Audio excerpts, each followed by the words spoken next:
On today's show, we have a very special guest who is going to give you survival English tips and phrases for your next visit to an island nation.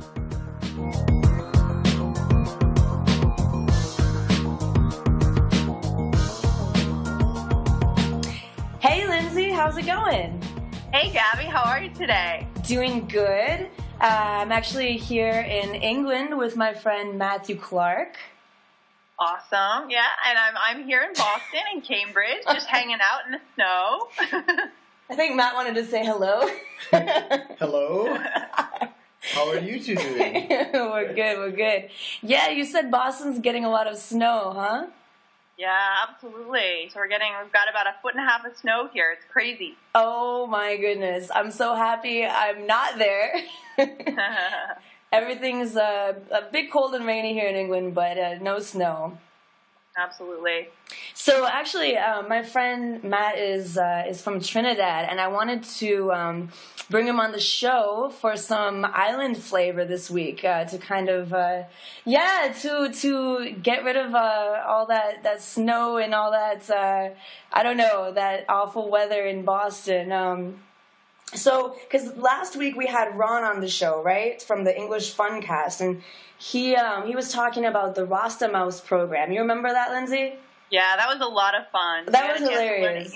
Yeah, it was great. He did talk about some kind of like Jamaican island English, and I thought it would be cool to share with you guys, with our listeners, some phrases. So you could learn a little bit more about island English, kind of a variation of English. That sounds great. So what kind of phrases are you going to teach us today, Matt? What are we talking about here? Well, these are some very generic phrases. You have to understand that the colloquial English that is spoken in Trinidad is a derivative of English, French, Spanish, and maybe a few odds and sods of some other languages that have been mishmashed together and has evolved over time.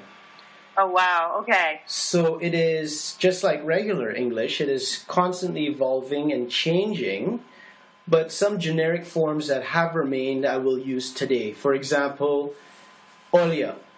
Olya? No, what olya. was that? Can you say that again? Olya, which actually wow. means all of you. Ah, So that's really cool. It's all of you, but we say olya. Right, so it's almost like we just took those 4 words and just compressed them in really tightly because we just felt like it would be much easier to say. So can I try saying it? Sure. So olio, is that right? No. Ol, almost like oil, but oil, yo. Okay. Olio. Yeah, but a little bit faster. Olio. There you go. Yeah, so it's like, olya. But it's kind of sing-songy, right? So it's like, I would say something of the nature, let's say if I was saying you two are recording a very fabulous show, I would say, olya recording a real good show there, boy. You know? Oh, wow. So something like that, right? And I would say, there, boy, even though you're female, right? To show that it's like a big deal, right? Or if I wanted to say, like, wow, instead of saying, wow, that's excellent, something else we would say is like, ay, that's a real serious show going on there. So, ay, nice. can be an expression of extreme pleasure or pain, but yeah. So it's almost like an extreme pleasure, right? And I say, olya recording a real nice show there, boy. And even though you're female, I say there, boy, meaning like not so almost in a sense, but like, look at you. Right. Right? Okay, but, interesting. Yeah, I've heard ay being used here in the U.S. sometimes. I've heard that. I think that, I don't know. Have you heard that before, Gabby, here? I've heard it from Spanish speakers. And we were talking about this before, how didn't it come from Spanish? Yeah. Spanish backgrounds? Yeah, it is more of a Spanish background, that one. And then they'll understand what you're saying. Is there any, like, one other phrase that people say all the time that is, I guess, very, very common? Actually, there's two. At the end of a Canadian sentence, they always say a. In Trinidad, we say ent, right? Which means like not so. Ent, E-N-T. And can you use that in a phrase? Give us an example. I'd be like, let me see.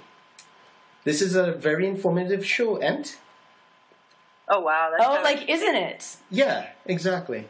And so is it like a tag question? Isn't it? In a sense, and interchangeably, you can also use for true.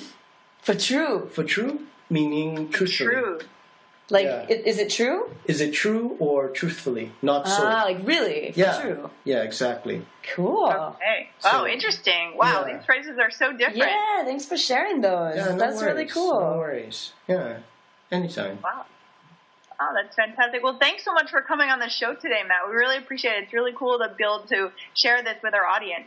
Anytime. Yeah, thanks so much. All right. We'll see you soon. All right, take care, and best of luck in your endeavors, both of you. Very good show. Thanks so much.